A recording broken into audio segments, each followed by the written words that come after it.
Hey chicos, ¿cómo están? Bienvenidos otro día más a mi canal. Yo soy Elizabeth y el día de hoy volveremos nuevamente con los casos. Siento que pasó muchísimo tiempo desde que hice el último caso y sé que no es así, pero cada día quiero hacer más y más contenido para todos ustedes y agradecerles su amor, su aprecio, el cariño que me están dando por Instagram y por todas mis redes sociales, y eso me emociona muchísimo porque puedo conocerlos más y compartir más con ustedes. Y bueno chicos, sin alargar mucho esto, mejor comencemos con este caso.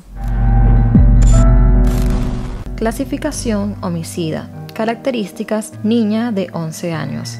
Número de víctimas: 2. Fecha del crimen: entre mayo y julio de 1968. Método: estrangulación. Localidad: Inglaterra, Gran Bretaña. El cerebro durante la adolescencia está en un momento muy sensible a la influencia de su entorno, a la baja autoestima y a la ansiedad. La adolescencia es un duro camino para el que lo vive, repleto de cambios y confusiones, que no hacen otra cosa que incrementar el malestar que ya de por sí viven los adolescentes.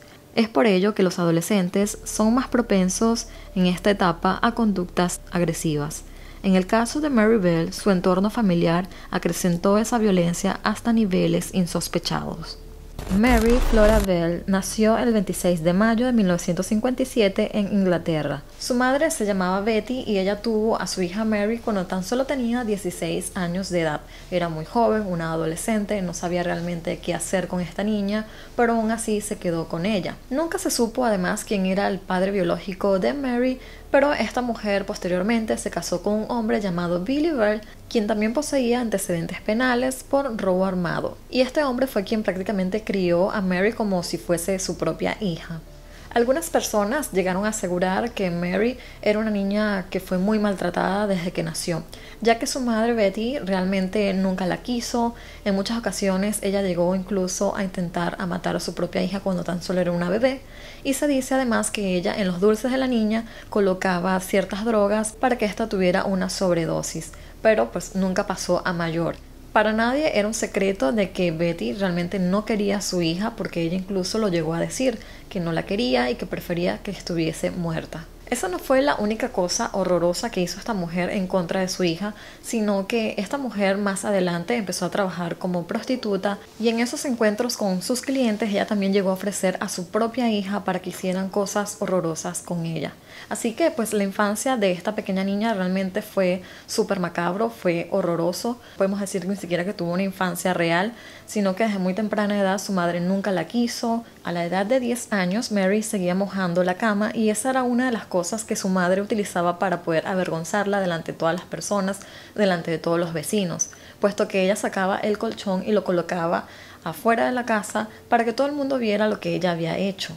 Y no solo eso, sino también que se burlaba y la humillaba constantemente por hacer eso, porque la niña realmente estaba expresando miedos, y de esta forma ella le demostraba a su hija que no la quería en lo más mínimo. A pesar de todos esos malos tratos, Mary era una jovencita muy hermosa, y algunas personas llegaron a decir que parecía realmente una verdadera muñeca, pero tantos malos tratos la fueron dañando poco a poco y no era para menos. Durante aquella época y llena de tantos maltratos, esta niña empezó a tener una conducta nada apropiada para su edad, pues ella empezó a maltratar animales y de cierta forma ella gozaba torturarlos. Se puede decir que esos fueron sus primeros indicios antes de convertirse en una mujer completamente peligrosa, o pues mejor dicho, en una niña muy peligrosa. El cruel impulso surgió un 11 de mayo de 1968 cuando Mary estaba jugando con un niño de 4 años en la parte superior de un refugio antiaéreo. El niño, llamado Martin Brown, cayó y resultó gravemente herido, pero el caso fue cerrado como producto de un accidente. Pero lo que nadie podía imaginarse es que la propia Mary, la niña de un rostro dulce, pudiera ser realmente la responsable de la muerte del pequeño. Lo que realmente había sucedido ese día es que sí, la niña estaba jugando con ese otro niño y él cayó y quedó herido, muy grave, pero esta niña, al ver indefenso a Martin, se acercó a él, se posó encima de él y lo empezó a estrangular. Realmente ni siquiera hizo mucha fuerza porque este niño era muy chiquitito, así que a ella se le hizo fácil de cierta forma matarlo. La pequeña Mary realmente parecía entender completamente lo que era la muerte, sabía muy bien las consecuencias de eso y sabía muy bien el dolor que podía causar a otras personas la pérdida de un familiar. A los 2 días siguientes, después de que el niño ya ha sido enterrado, ella se acerca a la casa de la madre de Martin y llama a la puerta y pregunta por Martin, a lo que la madre le responde de que su hijo pues estaba muerto y no podían verlo. Y Mary responde de que ella sabía que él estaba muerto, pero que realmente lo que quería era verlo en el ataúd. Y lo dijo de una manera muy a sangre fría y de cierta manera se veía como una pequeña sonrisa medio macabra en su rostro, a lo que esta mujer se sintió bastante extraña ante la presencia de esta niña sin saber que ella era la pequeña asesina de su hijo. He was my first child and used to run around the house singing "We All Live in a Yellow Submarine." That was his favorite song. And he was just a lovely little chap. Mary aparentemente no sentía ningún tipo de remordimiento y al parecer le divertía incluso ver la reacción de dolor de la madre de su víctima. O simplemente Mary Bell no comprendía la realidad de sus actos y de lo atroz y terrible que era.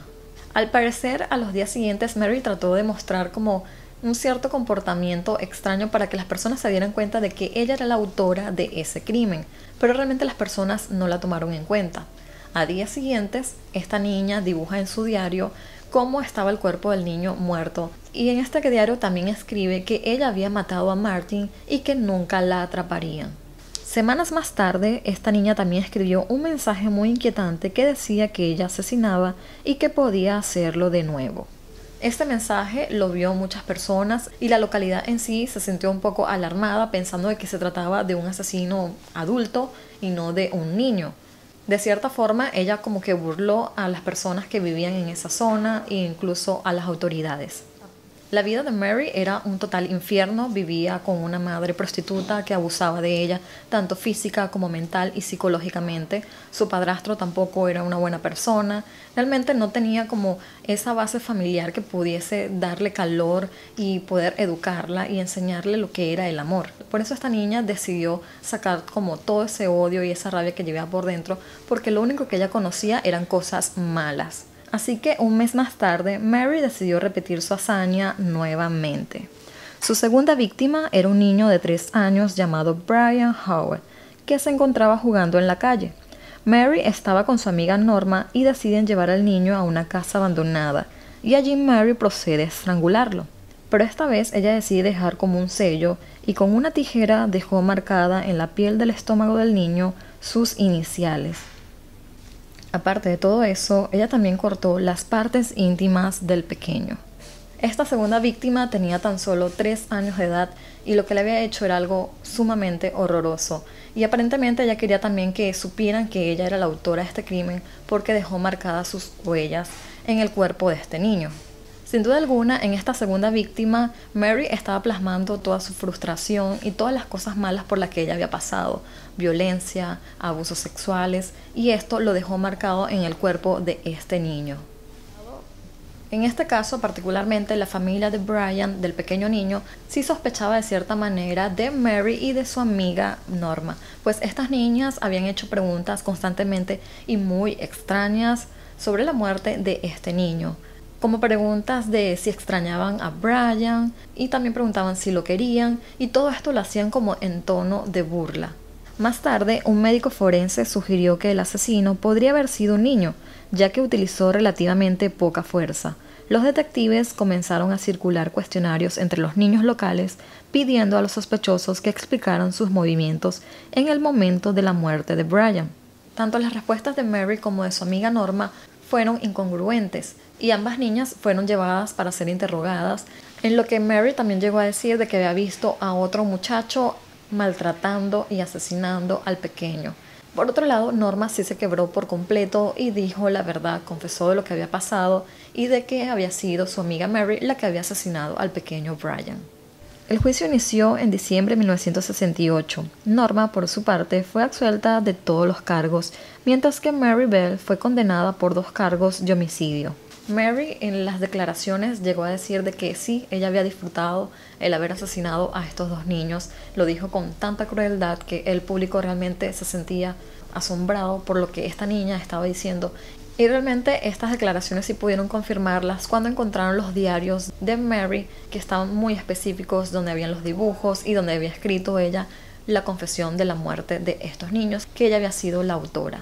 El 17 de diciembre de 1968, Mary Bell fue absuelta de cargos de asesinato, pero fue condenada por asesinato en segundo grado debido a su falta de responsabilidad. El jurado tomó esta decisión después de escuchar los resultados psiquiátricos de la niña, que decían que tenía los clásicos síntomas de una psicopatía. Por lo tanto, fue sentenciada a una prisión indefinida.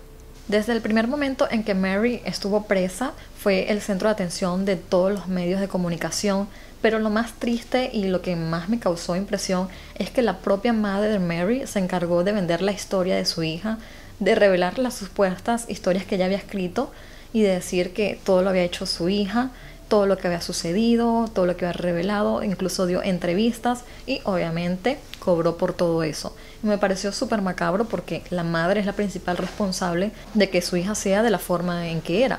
Aparentemente recuperada y rehabilitada, Mary Bell fue liberada a los 23 años de edad y el 14 de mayo de 1980 su primer trabajo fue en la enfermería local para niños, pero posteriormente determinaron que este era un trabajo inapropiado para ella. Posteriormente, ella regresó a la casa de su madre y fue allí donde conoció a otro joven y quedó embarazada. Realmente esto causó una polémica de que si esta mujer pudiese llegar a ser madre debido a lo que había hecho cuando era una niña. Pero esta mujer se encargó de pelear por poder tener a su hijo, diciendo de que ella ya estaba recuperada y que estaba arrepentida de todo lo que había sucedido cuando ella era tan solo una niña, que ella realmente sentía mucho dolor por la muerte de sus dos niños. Mary Bell llegó a alegar que desde el nacimiento de su hijo ella tomó una nueva conciencia acerca de los crímenes que había cometido y que de alguna manera ocurrió una transición dentro de ella debido al tratamiento apropiado que había recibido. Pasó de ser a una niña asesina a una madre cariñosa. Originalmente la identidad de esta hija fue protegida hasta que ella cumplió los 18 años. Sin embargo, el 21 de mayo del 2003, Mary Bell ganó una batalla legal en la Corte Suprema para poder lograr mantener su anonimato y el de su hija por el resto de sus vidas. Y en el 2009, Mary Bell se convirtió en abuela. Y bueno chicos, hasta acá llegamos con esta historia. Yo realmente pienso de que ella sí pudo haber cambiado su conducta al haber recibido pues el tratamiento adecuado.